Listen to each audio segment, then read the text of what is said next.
To online TV special news. నేను నీరజ.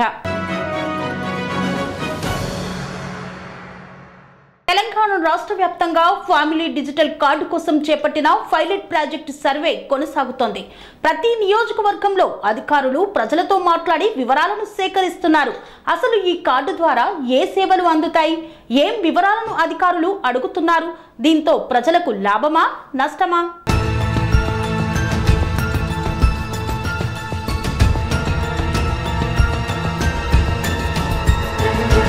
తెలంగాణ రాష్ట్ర వ్యాప్తంగా ఫ్యామిలీ డిజిటల్ కార్డు కోసం చేపట్టిన పైలట్ ప్రాజెక్టు సర్వే కొనసాగుతోంది. పైలట్ ప్రాజెక్టు సర్వేను ప్రారంభించారు తెలంగాణ రాష్ట్ర ముఖ్యమంత్రి రేవంత్ రెడ్డి. ఈ నేపథ్యంలో అధికారులు బృందాలుగా విడిపోయి ప్రజలతో మాట్లాడి వారి వివరాలను రిజిస్టర్ చేస్తున్నారు. ఫ్యామిలీలలో మహిళలను యాజమానిగా గుర్తిస్తూ సర్వే సాగుతోంది. కుటుంబంలో ఎవరెవరు ఉంటున్నారు, ఎన్ని ఇళ్లు ఉన్నాయి, ఎన్ని ఫ్యామిలీలు ఉంటున్నాయి, చదువుకుంటున్న వాళ్ళు ఎంతమంది, కుటుంబ పెద్ద ఏం చేస్తున్నారు, రేషన్ కార్డు ఉందా, ఆధార్ కార్డులో ఏమైనా తప్పులు ఉన్నాయా, లేకుంటే సరి చేయాల్సినవి ఏమైనా ఉన్నాయా, ఇలా అన్నింటిపై ఆరా తీస్తున్నారు. వీటితో పాటు పెళ్లి అయిన ఆడపిల్ల ఉంటే రేషన్ కార్డు నుండి తొలగించడం, కొత్తగా పెళ్లయి ఉంటే కొత్త కార్డు ఇచ్చే ఏర్పాటు చేయడం లాంటివి కూడా చేస్తున్నారు.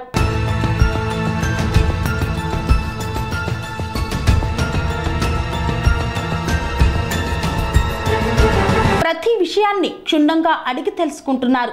ఏ విషయాలు దాచవద్దని, అలా చేస్తే భవిష్యత్తులో సమస్యలు ఎదుర్కోవాల్సి వస్తుందని అధికారులు సూచిస్తున్నారు.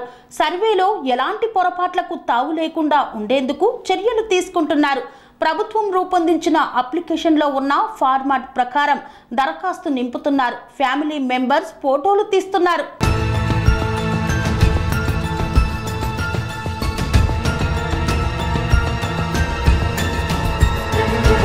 ఈ నెల 7తో ఈ పైలట్ ప్రాజెక్టు పూర్తి చేయాలని అధికారులకు గడువు ఇచ్చారు.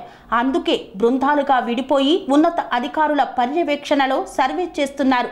ప్రతి నియోజకవర్గంలో 2 గ్రామ పంచాయతీలు, వార్డుల్లో ప్రజల నుండి సమాచారం సేకరిస్తున్నారు.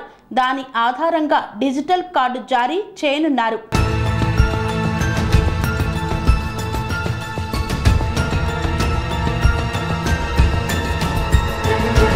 తెలంగాణలో ఇకపై అన్ని సంక్షేమ పథకాలు, అన్ని సదుపాయాలు పారదర్శకంగా అందించేందుకు ఫ్యామిలీ డిజిటల్ కార్డు తీసుకువస్తున్నట్లు సీఎం రేవంత్ రెడ్డి తెలిపారు. సికింద్రాబాద్ లో ఈ కార్డు సర్వే పైలట్ ప్రాజెక్టును ప్రారంభించారు. భవిష్యత్తులో డిజిటల్ కార్డు 30 రకాల సేవలు అందించేందుకు ప్రయత్నాలు జరుగుతున్నాయన్నారు.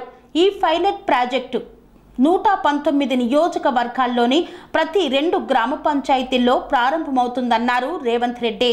10 ఏళ్లుగా రేషన్ కార్డులు, ఆరోగ్యశ్రీ కార్డులు లేక జనాలు ఇబ్బందులు పడుతున్నారని, కొత్త కార్డు జారీలో కూడా సమస్యలు ఎదురవుతున్నాయని పేర్కొన్నారు. అందుకే దాదాపు 30 ప్రభుత్వ శాఖల వద్ద ఉన్న సమాచారాన్ని ఒకచోట చేర్చే పనికి శ్రీకారం చుట్టామన్నారు. అందులో భాగంగా 239 ప్రాంతాల్లో పైలట్ ప్రాజెక్టు చేపట్టినట్లు పేర్కొన్నారు.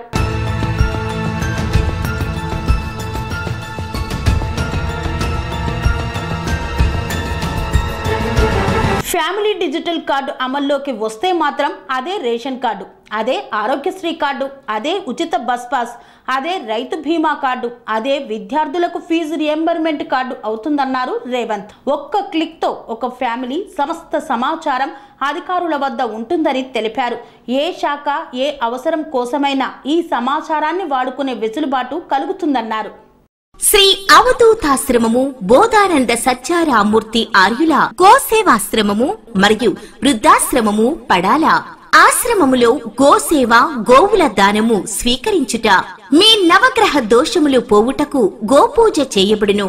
మూలికా వైద్యము, గోపంచగవ్య వైద్యము చేయబడును. యంత్రములు, తావీదులు ఇవ్వబడును.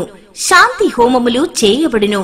మీ ఆత్మీయుల పుట్టినరోజు, పెళ్లి రోజు మరియు వర్ధంతి వంటి ముఖ్యమైన దినములలో గోసేవ లేదా అన్నదానం చేయదలిచిన వారు సంప్రదించండి.